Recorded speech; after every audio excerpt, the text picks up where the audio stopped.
Kita intro dulu.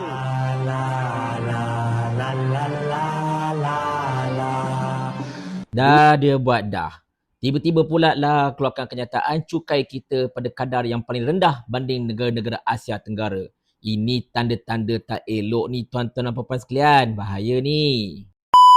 Assalamualaikum warahmatullahi. Nampak gayanya tuan-tuan dan puan-puan sekalian, saya terpaksa memulakan hari ini dengan mengkritik ataupun membalas pandangan-pandangan mereka yang dikatakan pakar dalam bidang masing-masing. Kalau pagi tadi, saya terpaksa membalas kenyataan Nick Elizurina, Nick Abdul Rashid yang mengatakan bahawa tidak sepatutnya berlaku paksaan dalam beragama dan sebagainya.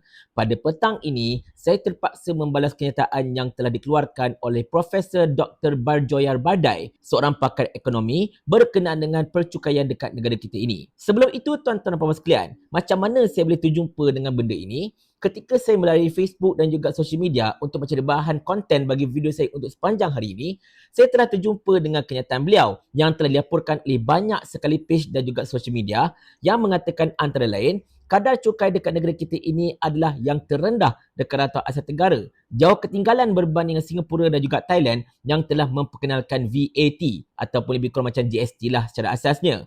Di mana kata Profesor Barjoyai, kadar cukai kita ini cumalah pada kadar 11.8% daripada KDNK kita.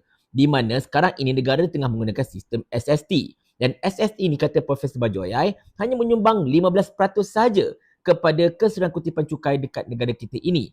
Berbanding dengan zaman Najib GST yang telah menyumbang lebih kurang 40 bilion ringgit setiap tahun. Pertamanya tuan-tuan dan puan-puan sekalian, saya buat video ini bukanlah untuk menyanggah Profesor Barjoyai. Siapalah saya untuk menyanggah beliau.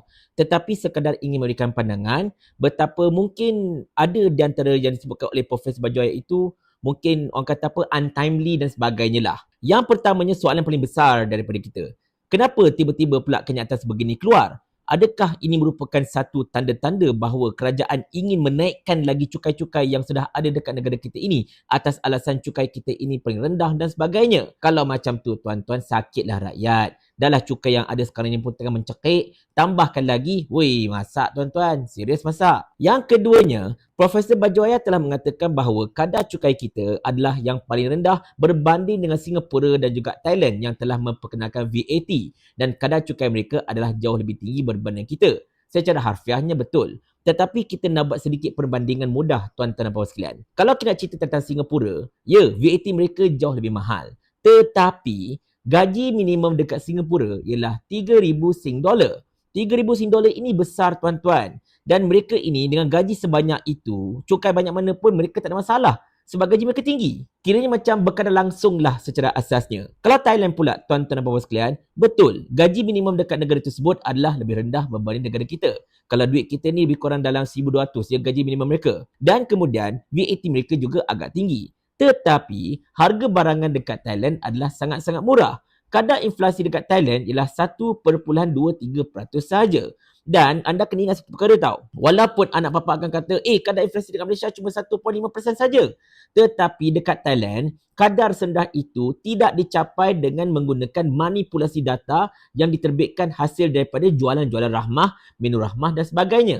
Dekat Thailand tak ada jualan-jualan rahmah ni. Harga barangan dekat Thailand memang murah disebabkan oleh antara lain tindakan kerajaan untuk memberikan segala insentif kepada para peniaga, para petani, para pengeluar, memberikan moratorium dan macam-macam lagi untuk memastikan harga barangan dapat dikawal sebab kos-kos pengeluaran telah dikurangkan oleh kerajaan. Nampak tak dekat situ? Beza yang jauh tahu dengan negara kita ini sebenarnya. Dan berbalik pada hujah Profesor Barjoyai berkenaan dengan perbandingan. Zaman JST dahulu, negara boleh kutip 40 bilion. Zaman sekarang ini, cukai yang ada cuma boleh kutip 30 bilion sahaja lebih kurang.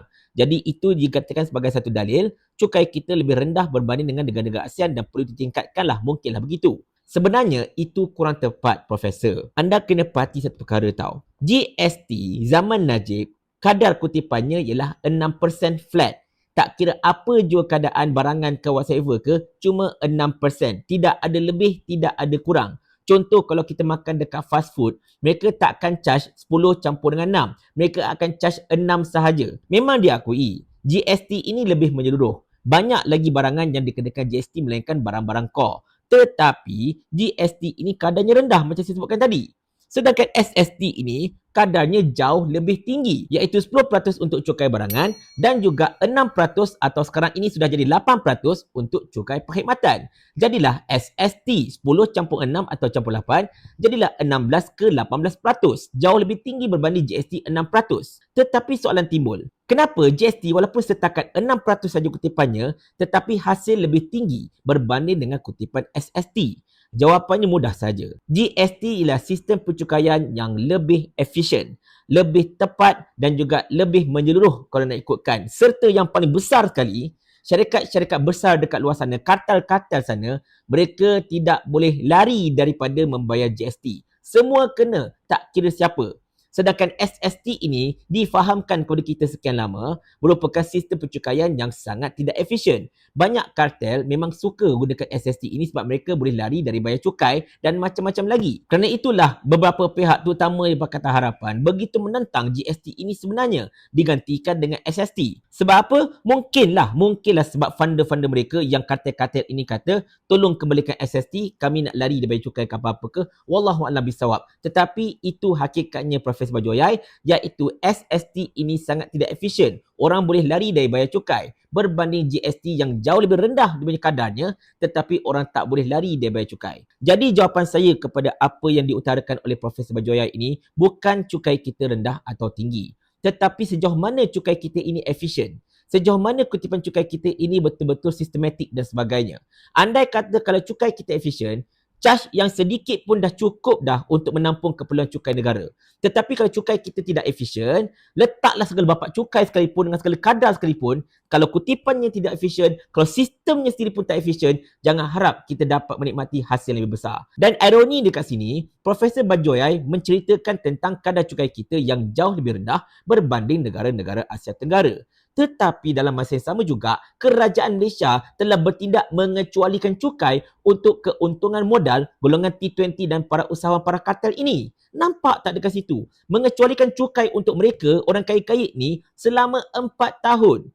Tetapi cukai yang banyak-banyak, yang bakal dinaikkan apa semua dilemparkan kepada rakyat marhain, B40, M40. Ini ke ekonomi Robin Hood, wahai Nazir Hamdan. Jadi apa-apa pun, sekali lagi apa yang saya ingin sampaikan kepada Profesor Bajoyai ialah bukan kadar cukai itu sendiri, bukan nisbah cukai itu sendiri, tetapi efisien ataupun tidak sistem dan juga kutipan cukai itu sebenarnya. Selesaikan masalah efisien ini, selesailah masalah cukai. Dari itu saya mencadangkan, kita kembalikan sahaja GST, masukkan SST. Kadarkan GST itu pada kadar mungkin 5% untuk mengurangkan beban rakyat, tetapi tidak mahu mengakibatkan kerajaan kehilangan hasil yang banyak.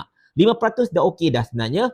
Bagi rakyat GST itu, negara pun dapat cukai dengan banyak dan rakyat juga tidak perlu untuk membayar sampai 16 ke 18% untuk barangan dan perkhidmatan mereka. Situasi menang-menang. Tetapi itulah, kita sekadar boleh mencadangkan, kita sekadar boleh komen dan sebagainya. At the end of the day, kerajaan ini kerajaan mereka. Mereka boleh buat apa sahaja mereka nak, termasuklah mengenakan kadar cukai yang langsung tidak relevan dengan hidup kita sebenarnya. Tetapi itulah, Nazir Hamzah berkata macam ni kan? Kerajaan ni kerajaan kami. Jadi ikut suka kami lah. Paling kurang aku ada formula. Ni kau ada menteri berlambak-lambak ni satu formula pun tak ada. Otak letak dekat mana? Sampai Abang Jamil mampus.